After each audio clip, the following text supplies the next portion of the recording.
Programa AgroConecta, a sua conexão com as ações do Sindicato Rural de Arroio Grande.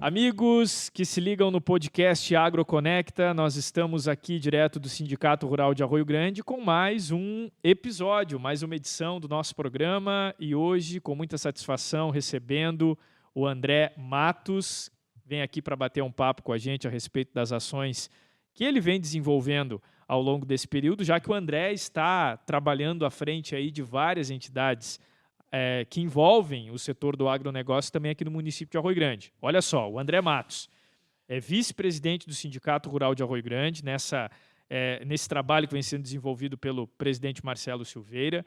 O André também é vice-presidente da Associação dos Arrozeiros aqui de Arroio Grande e atua como diretor técnico da Farsul, além, é claro, do trabalho que ele desenvolve também dentro do seu ambiente privado ali, né, como consultor técnico também junto aos nossos produtores. André, seja bem-vindo ao AgroConecta, esse novo espaço aí constituído pelo Sindicato Rural de Arroio Grande para que a gente venha disseminar informação aos nossos produtores. Seja bem-vindo. Obrigado, Rafael. Obrigado pelo convite de estar aqui conversando contigo. Diretor técnico da Federarroz, né? Importante reforçar. Um momento, acho que, de tentar dar um passo aí, mudar a nossa forma de abordar o agro. O agro, ele está dentro de um muro, né, Rafael? A gente estava conversando antes que quem não está participando ativamente das nossas atividades não conhece quantas coisas boas são feitas dentro da cadeia produtiva aí, do agronegócio brasileiro, e aqui em Arroio Grande não é diferente. Então, esse modelo de se comunicar, que é o modelo atual aí, com rede social, com YouTube, a gente enxerga que é o caminho de, daqui a pouco, se comunicar cada vez melhor, não só com quem participa do agro, mas com aqueles que também não participam, mas que precisam, daqui a pouco, né, Rafael, entender melhor como a gente trabalha, as linhas de trabalho, como o agro está crescendo, como o agro está se desenvolvendo, puxando a locomotiva da economia do país, do estado, do município, para poder nos apoiar em pautas cada vez mais latentes e estruturais, que são fundamentais para que o agro siga o seu caminho de crescimento e siga sendo o protagonista a nível mundial, que é o agro brasileiro hoje, o Brasil, o principal produtor de alimentos do mundo.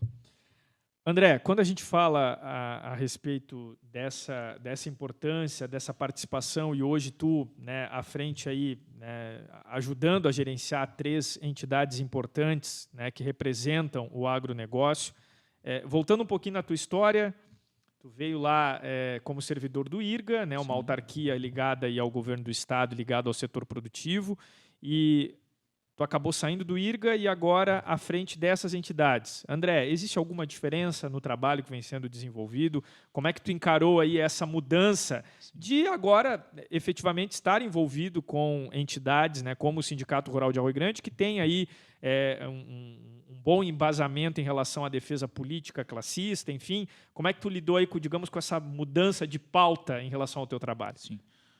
Eu sou um técnico, né? Engenheiro agrônomo, já formado em 2011 na faculdade aqui de Pelotas. Então, minha carreira toda foi extremamente técnica. Dentro do IRGA, a gente acabou ocupando o cargo de gestão e liderança ali como coordenador regional por 8 anos. E era o momento de abrir minha própria empresa, já não estava satisfeito com o espaço que eu tinha dentro do IRGA, queria um desafio novo. Acho que o IRGA foi excepcional para o meu crescimento como profissional, aprendi muito dentro da instituição. Hoje sou conselheiro do IRGA também, inclusive aqui por Arroio Grande, mais uma tarefa. E abri minha empresa de consultoria e enxerguei que precisava seguir atuando dentro dessas entidades que eu já tinha muita afinidade com todas elas, né? Rafael, para mim é muito importante que a gente doe o nosso tempo para essas entidades. Isso me incomoda às vezes de ver a dificuldade de engajamento das pessoas, de enxergarem a importância que tem uma Farsul, uma Federarroz, um sindicato rural, um IRGA. A gente não consegue construir nada sozinho, nada se constrói por acaso. A gente precisa de envolvimento das pessoas, de debate, de opiniões, para se construir algo resiliente. No nosso contexto como Federarroz, a gente já está há 6 anos aqui com a abertura da colheita, e tu acompanhou várias vezes, e deu para notar o estouro, o crescimento que foi de manter no mesmo local.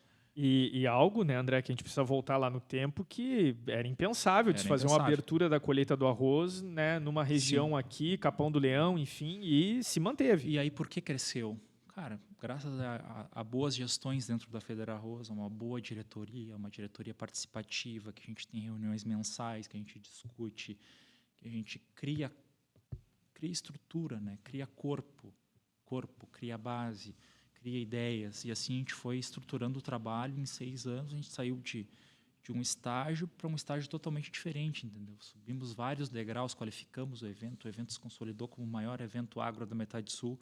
Hoje, às vezes, guardadas as proporções, até comparado a uma mini Expo Direto aqui, voltada para a nossa realidade arrozeira de terras baixas.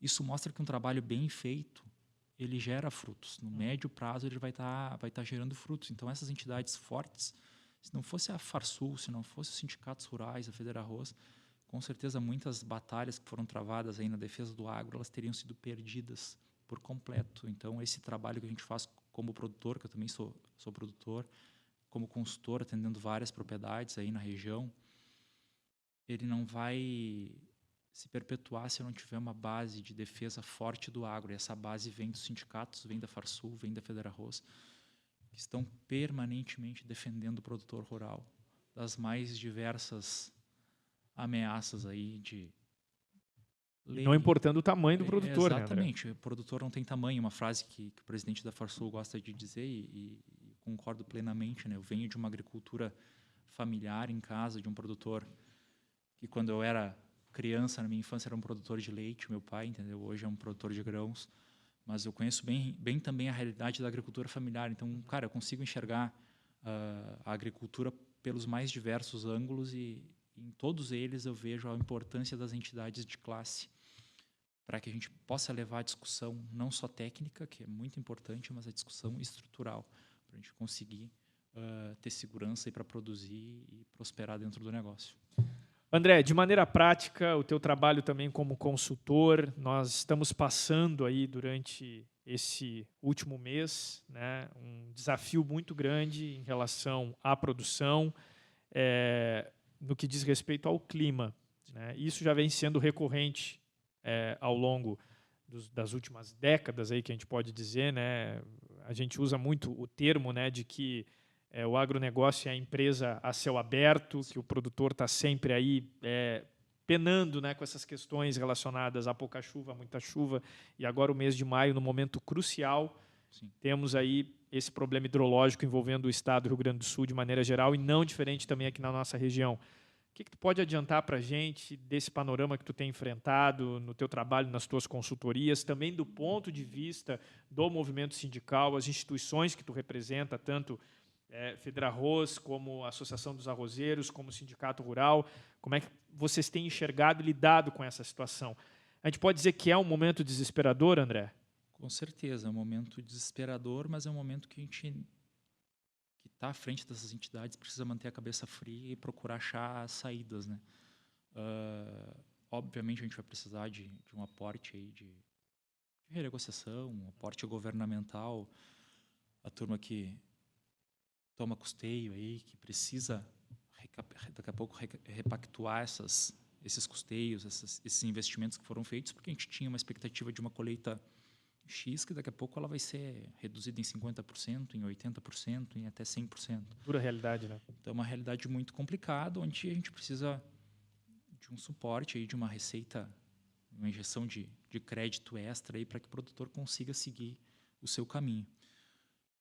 e seguir produzindo, né, Rafael? A gente precisa que essa roda gire, né? Obviamente tem todo um aparato econômico envolto em torno desses produtores, né? Essa fábrica a céu aberto, ela tem um externo muito grande que também depende dela indiretamente, né? É o transportador, é a revenda de insumos, é o prestador de serviço, é o funcionário.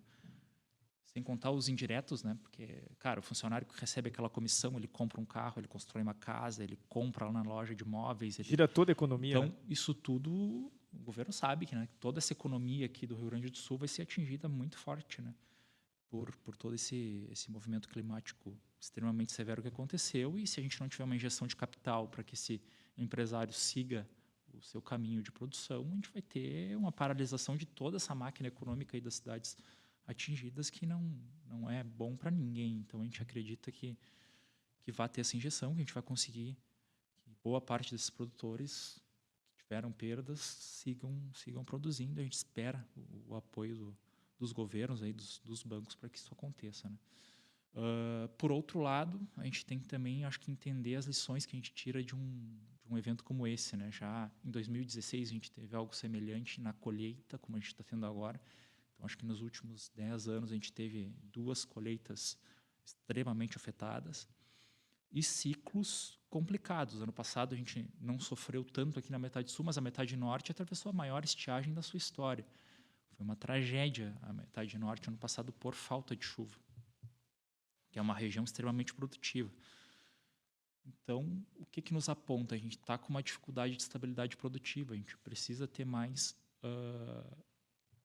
rapidez em acionamento de seguros, mais facilidade em acessar seguros mais ágeis, seguros mais baratos, seguros que consigam, obviamente que isso vai ter um custo, mas que a gente consiga dar uma segurança para o produtor fazer esse investimento, porque nada na agricultura, como em qualquer empresa, é feito ano a ano. A gente precisa de um planejamento de médio e longo prazo de investimentos, às vezes de máquinas que são extremamente caras, de estruturas de armazenagem e secagem que são extremamente caras. Então, são contas que tu vai diluindo em 10, 15, 20 anos. E eu não posso, dentro desse tempo, passar por várias intempéries climáticas e ter uma receita ameaçada sempre, né? Sempre. Então, eu preciso, de alguma forma, ter uma segurança de renda, e a gente enxerga que um seguro agrícola descomplicado, entre aspas, seja um caminho que a gente tenha que perseguir. Obviamente que isso vai precisar ser muito discutido, vai precisar de muitas cabeças pensando junto aí para que a gente possa construir a várias mãos aí, junto com as entidades, junto com os bancos, com o governo, para que essa importante área econômica aí, que é o agro, né, que representa aí 1/3 do PIB do Brasil, e no Rio Grande do Sul não é diferente, ele consiga ter essa estabilidade de renda e consiga ser uma atividade mais segura do que vem sendo, né? Ela vem sendo hoje uma atividade de alto risco, essa é a realidade. E a gente cria um ambiente de desconfiança, e acho que a desconfiança é a pior palavra no mercado, no ambiente de negócios. Quando a gente cria um ambiente de desconfiança, o produtor se retrai em investimentos. Isso, como eu falei, a roda econômica toda é afetada, né? E quando tu fala de desconfiança, né, André, a gente parte do princípio de que o produtor enfrenta desconfiança política, enfrenta desconfiança por conta do clima.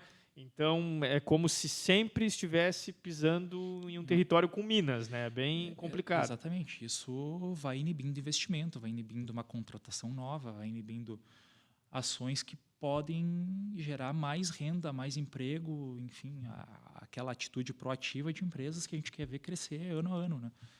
Então, é importante que se ataque isso. Isso já é discutido há muito tempo, mas acho que a realidade está nos mostrando duramente aí.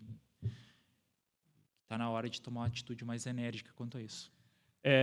André, é diferente, claro, a realidade aqui da nossa região, dos municípios lá da região dos vales, da região central, que foram extremamente afetados, né, por essa chuvarada histórica aqui no estado do Rio Grande do Sul durante esse mês de maio. Mas aqui em Arroio Grande, em específico, existe uma preocupação muito grande, claro, com a situação dos produtores, mas também com a parte logística, né? Até acompanhei, e tu participou de uma reunião aqui com representantes de diversas entidades, né, que representam aí a economia do município, também do poder público municipal, enfim, prefeitura, Câmara de Vereadores. O que tu pode destacar para a gente ainda dessa preocupação em relação à questão estrutural das cidades aqui da nossa região, daquilo que tu tem acompanhado? Sim. E, claro, tratando em específico aqui de Arroio Grande, André. Rafael, se a gente for parar para pensar, né, nos últimos 15 anos, a gente criou um negócio novo que foi a soja aqui, né? Sim. Do zero, praticamente. Que mudou completamente tudo. Completamente. E o que se criou de estrada nova, de ponte nova, de bueiro novo? Então, toda essa parte estrutural que a gente sabe que as prefeituras elas trabalham com orçamentos extremamente limitados, né? Que elas precisam de uma receita extra daqui a pouco para fazer um investimento mais vultuoso. Mas essa parte de infraestrutura ela precisa ser atacada em algum momento. Alguém vai ter que ter essa coragem de enfrentar essa questão estrutural, captar recursos, e a gente precisa muito dos nossos parlamentares e deputados, principalmente federais, para ajudar o nosso prefeito, quem for prefeito aí na próxima gestão, né, a conseguir fazer um projeto mais robusto. E Arroio Grande hoje é um ponto de referência em uma micro-região importante. A gente tem Arroio Grande hoje no epicentro de Jaguarão, Pedras Altas e Erval, onde Arroio Grande está concentrando unidades de várias empresas. A gente vê ali na beira da BR várias empresas nascendo ali, que estão recebendo grãos dessas 4 cidades, né? Arroio Grande, Jaguarão, Erval e Pedras Altas, principalmente. Somado a isso, o desenvolvimento da civicultura também aqui, né? O que mudou também toda essa matriz da questão estrutural. Né? Arroio Grande se tornou um polo dessa micro-região e ele precisa criar uma estrutura mais robusta para poder aproveitar todo o bônus disso, né? A gente receber uma empresa aqui é muito importante para nós, uma Cotribá que está ali do lado, uma Agrofel, uma Porogrão, outras que vão construir, que a gente sabe que já adquiriram área, que vão construir unidades ali, que geram empregos, que geram renda, tudo aquilo de bom que trazem, né, que compram casa dentro da cidade, que contratam muito, fundamental, excelente, mas a gente tem que fazer a nossa parte quanto município, por outro lado, para dar uma estrutura melhor. E eu acho que estradas, principalmente, é algo que a gente peca e precisa dar um passo adiante de maneira estrutural. A gente sabe que quem está lá está fazendo o máximo possível com o recurso escasso que tem. Se não tiver uma injeção de recurso externo, a gente não vai ter como fazer e a gente precisa construir isso juntos. Eu acho que as entidades também são braços importantes que a prefeitura local aí pode usar para apoiar ela nesse sentido. A gente é proativo nisso, a gente quer ajudar a somar para que a gente possa ver essa infraestrutura sendo melhorada, né, Rafael? Hoje, os caminhões de 20 anos atrás, eles foram triplicados. Hoje a gente tem rodotrem aí com 1.000 sacos de soja, que estão transitando na mesma estrada onde transitava um toco com 150 sacos de soja, 200 sacos de soja 20 anos atrás, entendeu? E a estrada é a mesma, a ponte é a mesma. Então a gente precisa dar uma reformulada, uma repensada muito drástica nessa logística, porque senão a gente vai ficar sempre muito exposto a qualquer evento climático que não precisa ser nem perto do que ocorreu agora, vai nos prejudicar o escoamento de safra. E aí a gente parte de um ponto que o André colocou aqui, que é a importância da força política para a nossa região, né, André? E somado a isso, a importância da participação dos produtores aqui do município de Arroio Grande, do pessoal envolvido com agronegócio, das lideranças, também ocuparem esses espaços a nível de federações, como é o teu caso agora, né, que atuando como um dos diretores técnicos aí da Federarroz, né, atuando, ampliando um pouco, né, o debate e a participação nisso, né, André? E tentar criar um debate, né, Rafael, mais proativo. A gente parece que usa muitas vezes entidades e poder público só para apagar incêndio. Uhum. A gente atua muito pouco de forma preventiva. Ou se discute o assunto quando ele já está acontecendo. E daqui 6 meses, daqui a pouco a gente não discute mais toda essa questão das enchentes, porque a gente provavelmente vai enfrentar uma laninha no que vem, a gente já vai virar o disco, né, para um ano de escassez de chuvas novamente e se esqueceu as atitudes que a gente precisa tomar num ano de excesso. E o contrário é verdadeiro. O ano de excesso que a gente está vivendo agora talvez nos fez esquecer as medidas que a gente precisa tomar para enfrentar um ano de escassez. Perfeito. Então a gente precisa estar sempre com os assuntos sendo discutidos, debatidos, porque senão a gente repete os mesmos erros, a gente não avança. E isso que a gente infelizmente vê acontecer na realidade hoje de todo o estado, né? A gente acompanha aí o que está acontecendo com as enchentes e começa a relembrar nas enchentes anteriores que aconteceu o mesmo, e parece que nada foi tomado. A gente vê o caso ali, acompanha na TV, Porto Alegre, o muro de contenção da Mauá ali, que é extremamente conhecido, foi feito em 1941. E aí tu vê o pessoal com barricada de saco de areia. Será que não tem uma tecnologia que possa substituir aquele saco de areia, onde eu tenho ali, sei lá, 100 bombeiros carregando saco de areia, que poderiam estar fazendo um outro trabalho? Então é algo que a gente precisa refletir, aprender num evento extremamente vai ficar, marcou a história, né? Acho que a gente vai custar esquecer esse trauma, mas que a gente precisa aprender para enfrentar quando acontecer de novo, e vai em algum momento acontecer de novo, sair mais fortalecido, né?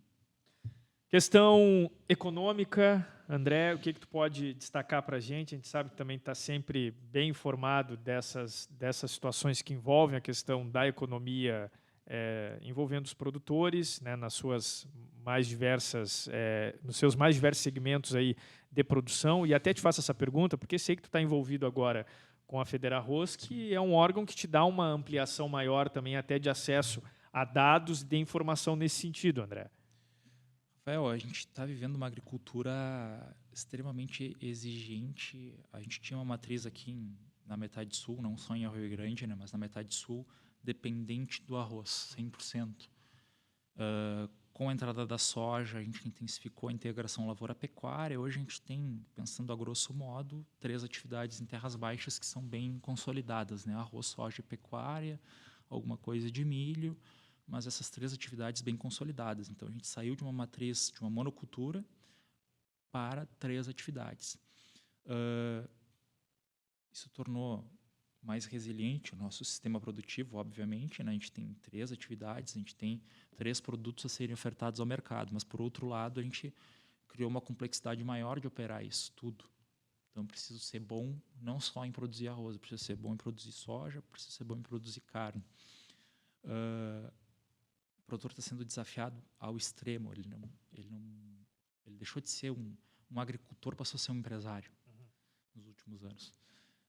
Então, ele está tendo que ter muitas ações em várias áreas. Conhecimento de gestão ele também, tem que né? entender de gestão econômica, gestão de pessoas, ele tem que entender de tributos, ele tem que entender da lavoura, ele tem que entender de irrigação, ele tem que entender de muitas coisas. E ele socorre as consultorias, como é o meu caso hoje, para ajudar ele em uma área específica. Mas, cara, tu não tem como contratar consultoria para tudo, porque são muitas áreas, claro, que hoje são importantes. Então, o produtor está sendo muito demandado. Esse novo produtor, que é um empresário, ele está sendo muito demandado por muitas áreas. A questão econômica que tu coloca, a gente está atravessando um momento de comercialização do arroz esse ano relativamente bom, mas ele está extremamente ligado a uma oferta equilibrada que a soja trouxe. A ameaça da soja, a gente vai mal na soja esse ano aqui na metade sul, ela não pode desequilibrar esse sistema, né? A gente criou um sistema sustentável que ele não pode ser ameaçado por um ano que a gente sabe que provavelmente vamos perder dinheiro com soja. A gente vai ter muita lavoura perdida de soja na metade sul e principalmente nas terras baixas. Mas a gente não pode, tem que fazer um esforço para manter esse sistema, porque ele é sustentável, não só tecnicamente, porque ele alavancou a produtividade do arroz, mas também economicamente. Se eu substituir essas áreas de soja por um aumento de área de arroz, eu vou desequilibrar o sistema. E não tenho por que fazer isso. Isso só vai fazer eu ter uma super oferta e acabar desequilibrando a nossa comercialização. Esse é o meu ponto de vista. Não sou nenhum especialista em mercado, mas do que a gente já vê há muitos anos. Quando a gente desequilibra essa oferta de arroz aí no mercado interno, principalmente, a gente acaba tendo preços defasados e acaba se complicando pelas próprias mãos, né? A gente sabe que o Rio Grande do Sul é quem dita o mercado interno, a gente produz mais de 70% do arroz consumido no Brasil. Consolidamos alguns mercados de exportação, mas ainda não são mercados que tenham uma consistência suficiente para que a gente possa pensar daqui a pouco em aumentar a área de arroz, que seria, por que não? Seria o ideal. E gerar mais riqueza e mais renda, enfim. Mas a gente ainda não consolidou esses mercados externos. E são difíceis de consolidar porque a gente depende de uma série de variáveis, né? O câmbio é uma delas, que não estão no nosso controle. Então, a exportação ela ainda é sazonal. Ela tem um volume já importante, mas ela não consegue entregar certeza que a gente vai exportar X milhões de toneladas de arroz, com certeza. A gente não tem essa certeza. A certeza que a gente tem é do mercado interno, que a gente sempre abastece, isso é importante que se diga, né? Com Laninha, com El Ninho, a gente sempre garante a segurança alimentar nacional, né? No que diz respeito ao arroz. Então, eu enxergo dessa forma. Eu acho que a questão econômica da nossa situação hoje, em que eu tenho arroz, soja e pecuária, integração lavoura-pecuária, é não mexer no equilíbrio dessas 3 atividades para que a gente não as prejudique. André Matos aqui com a gente no podcast AgroConecta, batendo esse papo importante, né, de conhecimento aos nossos produtores nesse espaço desenvolvido pelo Sindicato Rural de Arroio Grande. André, quando a gente fala a respeito da consolidação de um trabalho que vem sendo realizado junto à Fedrarroz, as entidades, né, que envolvem aí o setor do agronegócio, principalmente do próprio arroz, a gente tem a Associação dos Arrozeiros também, que desenvolve um trabalho primordial, sempre nessa parceria junto com o Sindicato Rural de Arroio Grande. Sim. E aí nós temos, né, a abertura da colheita do arroz, que é o grande evento, e que eu sei que tu também é sempre envolvido. Já se trabalha aí a realização do evento novamente aqui na região? Sim. Como é que vocês estão trabalhando nisso? A gente tem a abertura da colheita já garantida aqui para os próximos anos. A ideia é continuar, vai para a 7ª edição já consecutiva aqui, já tem data definida. Eu lembro na época fazia rádio, né, da primeira edição que foi feita aqui, né, sobre a tua... Né, ainda pelo IRGA. Ainda pelo IRGA, né, junto ao Instituto Rio Grandense do Arroz. E lembro que aquilo foi celebrado como uma grande conquista, né, André? E que bom que se manteve aqui, né, André? Se manteve e se cresceu. E se a gente olhar hoje as imagens da primeira abertura que a gente fez aqui, olhar agora da última, a gente vê que parece que não é o mesmo evento, de tanto que cresceu. Tanto que cresceu. Então, mostra todo o potencial, né? A gente teve quase 180 expositores, né, Rafael? Olha o potencial que tem essa metade sul gigantesco, né? Que a gente precisa explorar. Temos uma série de desafios. A gente já falou na estrutura, se comenta muito na questão da mão de obra que a gente precisa enfrentar. O perfil da mão de obra vem mudando, vem se demandando cada vez mais mão de obra, porque cresceu muito também, né? Como eu falei, a gente teve um negócio novo que foi colocado aqui, que foi o negócio de soja. Sucessão familiar é outro grande desafio. Acho que na primeira entrevista que tu fez com o Marcelo, ele tocou alguma coisa nesse assunto. É um desafio enorme e precisa ser pensado desde o nascedouro ali da família, praticamente. A inserção do jovem dentro do movimento sindical também é importante. Essa inserção tem que ser quase que do berço, né, Rafael? E tu faz parte dessa geração, né, André? Sem dúvida. E é uma geração que tem um baita de um potencial. A nossa geração, com certeza, tem uma geração já mais conectada, cabeça aberta para novas ideias, mas ela às vezes é um pouco participativa. A gente precisa ser mais participativo. Eu sinto falta de mais pessoas da minha idade junto nessas peleias sindicais e classistas, né, para que a gente possa enfrentar de uma maneira mais qualificada. A gente não quer monopolizar o debate de maneira alguma. A gente quer mais pessoas junto, mais pessoas alternando nesses postos de liderança, para que a gente possa oxigenar e ter sempre ideias novas e pessoas enxergando por vários ângulos os problemas, para que a gente possa ter as soluções, sempre as melhores soluções postas na mesa, né? É o agronegócio da porteira para fora, né, André? É o agronegócio externo, né? O agronegócio que deixou de ser simplesmente o cara que estava ali, o agricultor, no dia a dia, ajudando, subindo no trator, e passou a ser um cara, um estrategista. Como tu mesmo diz, tendo que atacar em diversas frentes. Tendo que atacar, ele é um multidisciplinar hoje. Eu não posso simplesmente enxergar a minha lavoura como comprar semente, adubo, ir lá, plantar e colher. Ela vai muito além disso. Ela é muito mais complexa que isso. Comercializar no melhor momento, adquirir o meu insumo no melhor momento, pensar em toda a logística que tu falou no começo ali, quando eu vou colher. Eu tenho que pensar em vários itens dentro da colheita. Onde eu vou colocar o meu caminhão, por onde eu vou tirar, como eu ponto, quantas pessoas eu preciso, se eu tenho secador, quem vai fazer qual função. É uma linha de produção, Rafael. É o Fordismo, né? Que se fala. O Fordismo, ele chegou na lavoura. A lavoura hoje é uma linha de produção, de ponta a ponta. E se cada elo dessa cadeia funcionar bem, eu vou ter um resultado, uma eficiência muito boa. Se eu tiver falhas dentro dessa linha de produção, eu vou perdendo eficiência, vou me tornando cada vez menos produtivo, né, com perdão da redundância. Isso vai resultar num insucesso da atividade muitas vezes. Então, eu tenho que enxergar a minha atividade hoje como uma linha de produção, não é algo simples e direto como era antigamente, uma agricultura de 30 anos atrás. Adubo, semente, plantei, colhi, ponto. Não.